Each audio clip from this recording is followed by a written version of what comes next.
साधारणतः 11-12 वर्षांचा मुलगा.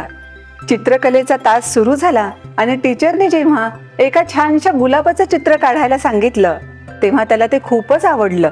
कारण चित्रकलेचा तास म्हणजे त्याच्या अत्यंत आवडीचा तास. घरी सुद्धा तो अगदी कुठलाही कागद दिसला की त्याच्यावर कुठल्या ना कुठल्या प्रकारचे चित्र काढायचाच. आणि आता त्याच्या आवडत्याच गुलाबाचं चित्र काढायचं होतं. लगेच त्यानं सुंदरसा गुलाब काढला. तोपर्यंत बाकीच्याही मुलांनी काढलेला होता. सगळ्यांचे गुलाब टीचरने बघितले आणि जेव्हा याचा गुलाब बघितला तेव्हा मात्र टीचरने त्याला आपल्याजवळ बोलावून घेतलं. त्याला चित्र घेऊन बोलावलं. या मुलाला वाटलं कदाचित माझा गुलाब खूप छान आला असेल, कारण मी चित्र काढतोच तेवढे सुंदर. चित्रकला हा माझा इतका आवडीचा विषय आहे की मी कदाचित पुढे सुद्धा चित्रकलेमध्येच काहीतरी करणार आहे. आणि अत्यंत आनंदानं आपलं चित्र हातामध्ये घेऊन तो टीचर जवळ गेला आणि टीचरने त्याचा तो गुलाब सगळ्यांना दाखवला आणि विचारलं, हा असा हिरवा गुलाब असतो का कधी?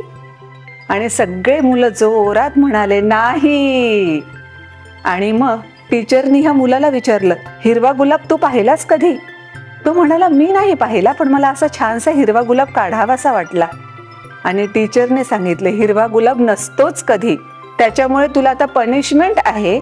तू 10 वेगवेगळ्या कागदांवर रेड रोज काढायचे, लाल रंगाचे गुलाब काढायचे आणि त्या प्रत्येक पेजवर 10 वेळेस खाली लिहायचं, गुलाब हिरवा नसतो, गुलाब हिरवा नसतो. त्या मुलाला इतकं वाईट वाटलं. त्याला म्हणजे मॅमने सगळ्यांसमोर आपला अपमान केला, मुलं एवढ्या जोरात हसले सगळेजण, हे इतकं मनाला बोचलेलं होतं. आणि त्यात पुन्हा ही शिक्षा दिलेली. करणार काय पण तो.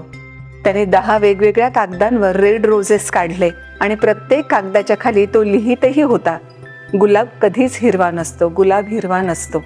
आणि जसजसं हे वाक्य लिहित होता तसतसे त्याच्या डोळ्यातून अश्रूचे थेंब सुद्धा खाली पडत होते. आणि त्याचा परिणाम असा झाला, चित्रकला जो त्याचा अत्यंत आवडीचा विषय होता तो अतिशय नावडीचा बनला. आणि त्यानंतर त्यानं कधीही चित्र काढण्याचा विचारही डोक्यामध्ये आणलाच नाही. पण तुम्हाला माहित आहे का, म्हणजे त्या टीचरनी कसं वागलं, चुकीचं होतं की काय, त्याच्यावर आपण बोलूच. पण मी आणखी तुमच्या लक्षात आणून देऊ शकते, हिरवा गुलाब असतो बरं का. यस, हिरवा गुलाब असतो.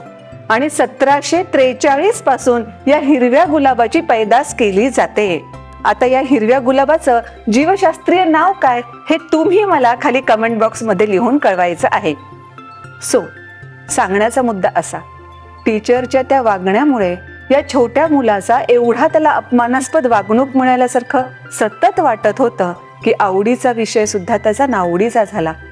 म्हणूनच तर आपण लहान मुलांशी जेव्हा बोलतो तेव्हा आपल्या शब्दांचा त्यांच्यावर काय परिणाम होतोय याचा विचार आपण केला पाहिजेच. आणि हो, त्याच्यासोबतच आणखी एक महत्वाची बाब, मी नेहमीच जे म्हणत असते ना की आपल्याला जर ज्ञान असेल तर कोणीही आपला अपमान करू शकत नाही, कोणीही आपल्याला चुकीचं ठरवू शकत नाही. जसं या छोट्या मुलाला जर माहीत असलं असतं की हिरवा गुलाब खरंच अस्तित्वात असतो तर त्यानं छातीठोकपणे सांगितलं असतं की हो, हिरवा गुलाब मी पाहिला जरी नसला तरी तो त्याचं अस्तित्व असतं आणि असं असं त्याच्याबद्दलचं आहे, ही माहिती त्यांना सांगितली असती. या अनुषंगाने माझ्याच मुलाचं उदाहरण सांगते ना.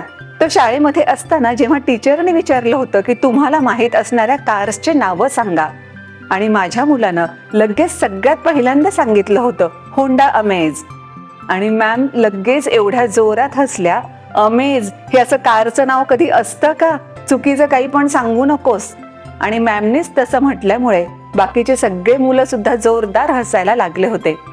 पण हा माझा धाकटा मुलगा बिलकुल हिरमुसला नाही बरं का.